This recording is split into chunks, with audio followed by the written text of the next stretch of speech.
में हम लोग 12वीं कक्षा के राजनीति शास्त्र विषय के चैप्टर नंबर 5 खंड व के चैप्टर नंबर 5 के महत्वपूर्ण लघुत्तरीय और दीर्घोत्तरीय प्रश्नों पर परिचर्चा करेंगे। राजनीति शास्त्र खंड व चैप्टर नंबर 5, जिसका नाम है उत्तर शीत युद्ध काल में दक्षिण एशिया। उत्तर शीत युद्ध काल में दक्षिण एशिया चैप्टर का नाम है। आइए, सबसे पहला प्रश्न है, शार्क क्या है या दक्षेश क्या है? मतलब शार्क का ही अन्य नाम दक्षेश भी है। तो शार्क क्या है? आपका उत्तर होगा शार्क, जिसका पूरा नाम south Asia association for regional corporation है। शार्क जिसका पूरा नाम south Asia association for regional corporation है।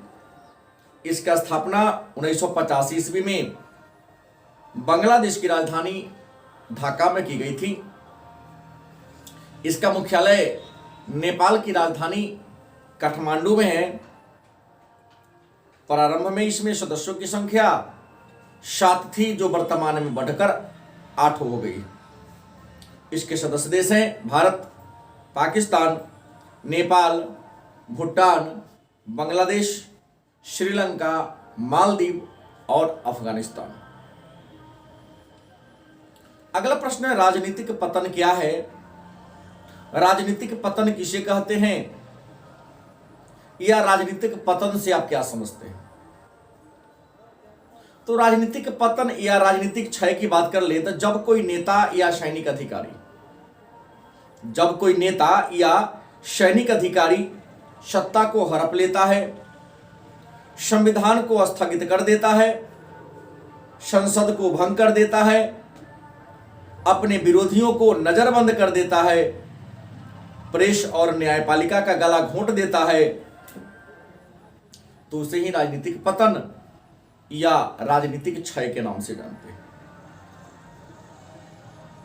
अगला प्रश्न है, भारत और पाकिस्तान के बीच विवाद के प्रमुख बिंदु क्या है? भारत और पाकिस्तान के बीच विवाद के प्रमुख बिंदु क्या है? आपका उत्तर होगा, भारत और पाकिस्तान के बीच विवाद के प्रमुख बिंदु निम्नलिखित हैं। नंबर 1, कश्मीर मामला। पाकिस्तान का मानना है कि 26 अक्टूबर 1947 को जम्मू कश्मीर के राजा हरि सिंह ने विलय पत्र पर स्वेच्छा से हस्ताक्षर नहीं किया, बल्कि भारत के दबाव में आकर हस्ताक्षर किया था, जो अवैध है। इसलिए जम्मू कश्मीर में जनमत संग्रह कराया जाए। लेकिन भारत पाकिस्तान की इस आग्रह को नहीं मानता है। दूसरा, नदियों के जल का विवाद। 1960 ईस्वी में भारत और पाकिस्तान के बीच सिंधु जल विवाद का समझौता हो गया, लेकिन अब भारत चिनाब और झेलम नदियों पर बांध बनाकर जल विद्युत का निर्माण करना चाहता है, तो पाकिस्तान इसका विरोध करता है और उसका कहना है कि बांध से बन जाने से हमको जितना जल मिलता था उसमें कमी आ जाएगी। तीसरा विवाद का कारण है सियाचिन हिमखंड। सियाचिन हिमखंड भारत के उत्तर पश्चिम सीमा पर स्थित है। पाकिस्तान का आग्रह है कि हमें मिलना चाहिए, सियाचिन हिमखंड हमें मिलना चाहिए, पाकिस्तान का मानना है, लेकिन भारत इसे मानने से इनकार करता है। चौथा विवाद का कारण है सरक्रिक विवाद। सरक्रिक गुजरात के निकट दलदली जमीन का टुकड़ा है। सरक्रिक गुजरात के निकट दलदली जमीन का टुकड़ा है, जो भारत की सीमा में आता है, लेकिन पाकिस्तान उस भूमि को अपना मानता है। यह भी विवाद का कारण है।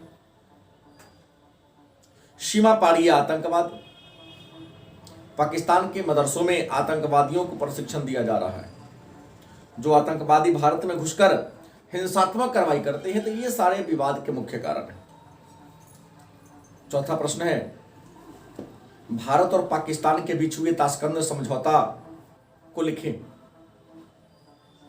आपका उत्तर होगा ताशकंद समझौता, जो 1965 के भारत और पाकिस्तान के युद्ध के बाद 10 जनवरी 1966 ईस्वी को रूस के ताशकंद शहर में रूसी प्रधानमंत्री केशोजीन के नेतृत्व में हुआ था।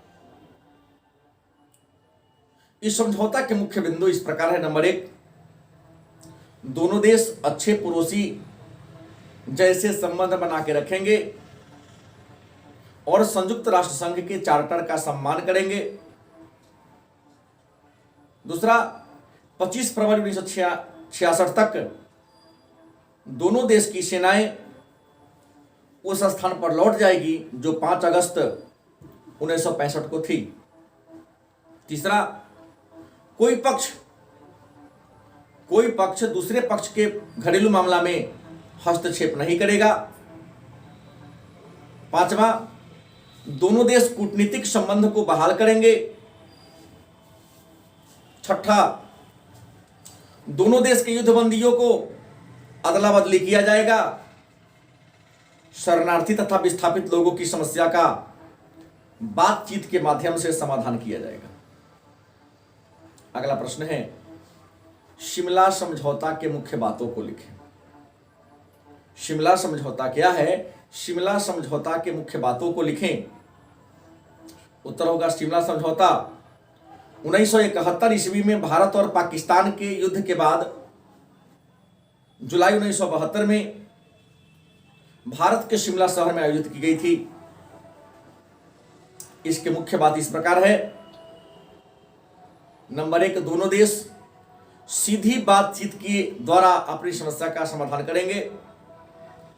दूसरा, एक दूसरे के विरुद्ध बल का प्रयोग नहीं करेंगे। तीसरा, एक दूसरे के विरुद्ध कुप्रचार दुष्प्रचार नहीं करेंगे। संचार, आवागमन, व्यापार और आर्थिक सहयोग के माध्यम से दोनों देश अपने संबंध को बेहतर बनाएंगे। 17 दिसंबर 1971 की युद्ध विराम रेखा को नियंत्रण रेखा माना जाएगा। उसके बाद 1947 के युद्ध विराम रेखा को संशोधित किया जाएगा। दोनों देश की सेना अपने सीमा के भीतर चली जाएगी। युद्ध बंदियों को अदला बदली किया जाएगा।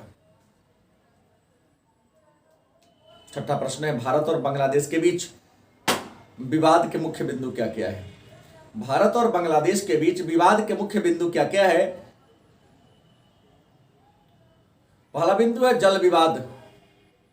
भारत गंगा नदी पर बांध बनाकर कलकत्ता बंदरगाह के अस्तित्व को बचाना चाहता है, लेकिन बांग्लादेश गंगा नदी पर बनने वाली जो फरक्का बांध है उसका विरोध करता है और कहना है उसका कि बांध के बन जाने से हमारे यहां गंगा नदी के पानी का आना कम हो जाएगा। दूसरा, अवैध शरणार्थी की समस्या। 1971 के युद्ध के बाद बांग्लादेश के हजारों चकमा जनजाति जो बौद्ध धर्म को मानता है भारत की सीमा में प्रवेश कर गया है। भारत सरकार चाहती है कि चकमा जनजाति बांग्लादेश में लौट जाए, वापस आ जाए, लेकिन बांग्लादेश इस समस्या का समाधान नहीं कर पा रहा है जो विवाद का कारण है। तीसरा है 3 बीघा भूमि विवाद। भारत का 178 मीटर लंबा और 50 मीटर चौड़ा जमीन का एक टुकड़ा बांग्लादेश की सीमा पर है।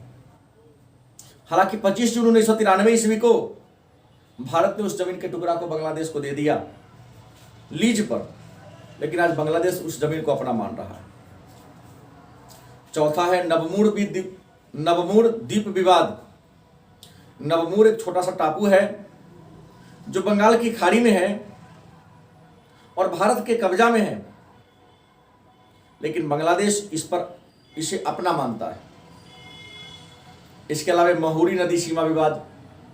महुरी नदी बांग्लादेश और भारत के त्रिपुरा राज्य के बीच बहती है।